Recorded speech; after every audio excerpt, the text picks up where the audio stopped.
আল্লাহর নবী বললেন, ফাতেমা তাহলে শোনো, গরিব উম্মতের জন্য গনিমতের মাল বন্টন করে দিলাম। তোমার জন্য প্রত্যেক আসার নামাজের পরে রাত্রিবেলা ঘুমোতে যাওয়ার আগে তুমি আর আলী দুইজন 33 বার আলহামদুলিল্লাহ, 33 বার সুবহানাল্লাহ, 34 বার আল্লাহু আকবার বলে তোমরা তাসবিহ শেষ করবা। আল্লাহ রাব্বুল আলামিন তোমার ঘরের মধ্যে কোনোদিন অভাব রাখবে না। হযরত আলী রাদিয়াল্লাহু আনহু কোনোদিন এবং ফাতেমা জীবনের শেষ সময় পর্যন্ত আমল কোনোদিন ছেড়ে দেন নাই। এমনকি ইন্তেকালের আগ মুহূর্ত পর্যন্ত, রজনী পর্যন্ত হযরত আলী এবং ফাতেমা আমল তিনারা ছেড়ে দেন নাই। একবার আওয়াজ তুলে বলা যাবে কি মারহাবা। একটু কল্পনা করেন, গরিব উম্মতের চিন্তায় নবীজি ফাতেমাকে খাবার পর্যন্ত দেয় নাই। এখান থেকে বুঝে যান যে আল্লাহর নবী আমাদেরকে কিভাবে ভালোবাসতেন। বড় আফসোস, আমরা উম্মত রসুলকে কিছু দিতে পারি না। আমরা উম্মত হয়ে নবীকে কিছু দিতে পারি না, কিচ্ছু দিতে পারি। তা আপনাদের কাছে অনুরোধ করব, রসুল করিমের সুন্নাহগুলি বেছে বেছে মানবেন। 63 বছরের পুরা জীবনের আদর্শটা মেনে চলবে। 63 বছরের পুরা জীবনটাই রসুলের আদর্শ এবং আমাদের জন্য অনুসরণীয়, অনুকরণীয়। 63 বছরের জীবন। নবী বলতেন, উম্মত সকাল থেকে সন্ধ্যা, সন্ধ্যা থেকে সকাল পর্যন্ত তুমি হিংসা মুক্ত থাকবে। তুমি হিংসা মুক্ত থাকবে, কারো ক্ষতির চিন্তা করবে না। শুনে রাখো, এটা আমি নবীর সুন্নাহ। মান আহাব্বা সুন্নতি ফাকাদ আহাব্বানি। যে আমি নবীর এই সুন্নাহকে অনুসরণ করলো, ভালোবাসলো, সে আমি নবীকে ভালোবাসলো। ওমান আহাব্বানি, যে আমাকে ভালোবাসলো, কানা মাই ফিল জান্নাহ, সে আমার সাথে জান্নাতে চলে যাবে।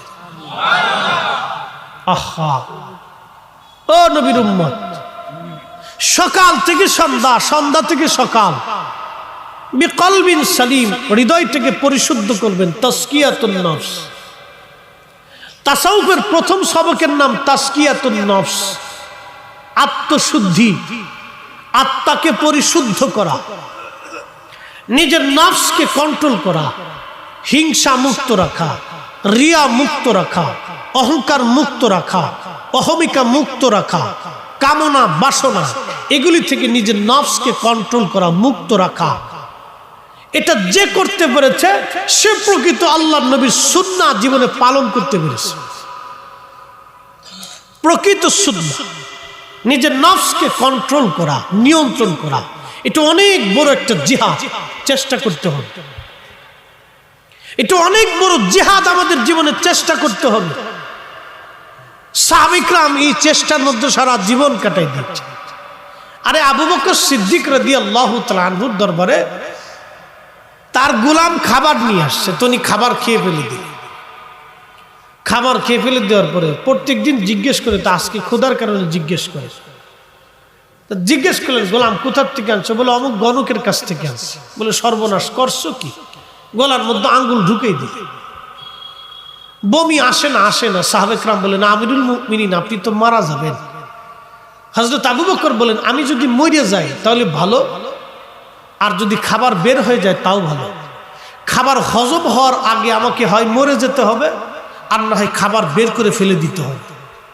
হালালের প্রতি কোনো বান্দার যদি অপরিসীম ঝোঁক থাকে তাহলে বুঝবেন এটা সাহাবায়ে কেরামের আদত, সাহাবায়ে কেরামের চরিত্র, রাসূল করিমের চরিত্র। একসাথে বলা যাবে না মারহাবা? আবু বকর সিদ্দিক রাদিয়াল্লাহু আনহু গলার ভিতর আঙ্গুল ঢুকিয়ে দিলেন। ঢুকিয়ে দেওয়ার পরে বমি করে খাবার ফেলে দিলেন। তারপরে তিনি সেই খাবারটা রাখেন নাই পেটের মধ্যে। কারণ কি? ওই খাবারটা গণকের খাবার ছিল।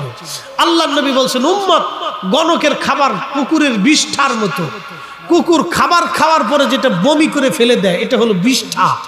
গণকের বাড়ির খাবার হলো কুকুরের বিষ্ঠার ভিতর মতো। যারা হাত দেখে গণনা করে আপনার ভাগ্য গুনে দেয়, এদের খাবার কখন আপনি খাবেন না। এটা কুকুরের বিষ্ঠার মতো হারাম।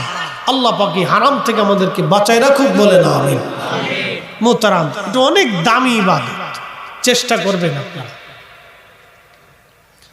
প্রিয় নবীর উম্মতেরা, কি এমন আমাদের জীবনে করেছি আমরা কিছুই করতে পারি নাই রাসূল কারীমের জন্য। আল্লাহর হাবিবের জন্য আমাদের তেমন কিছুই করার নাই, তেমন কিছুই আমরা করতে পারি নাই।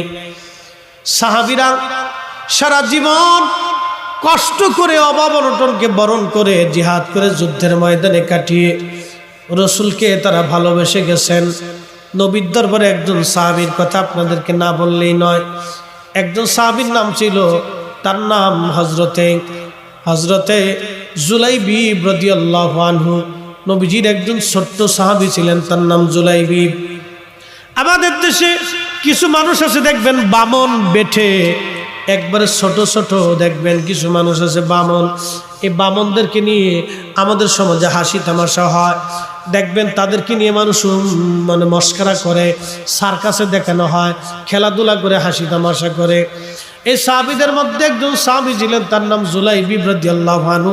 এই সাহাবী ছিলেন বামন বেঠে। এই সাহাবী রাসূল করিমের দরবারে বড় হতে লাগলেন। সাহাবী ছোট্ট কালে হারিয়ে গিয়েছিলেন। হারানো মানে তার অর্থটা বুঝায়। উনি বামন ছিলেন, বেঠে ছিলেন, ছোট্ট কালে হারিয়ে গেলেন। ওনাকে আর খুঁজে পাওয়া যায় নাই। ওনার বংশের পরিচয় কি, মাতৃ পিতৃ পরিচয় কি, কেউ কোনোদিন বলে দিতে পারবে না। এই সাহাবী নবীর বাড়ি বড় হতে লাগলেন।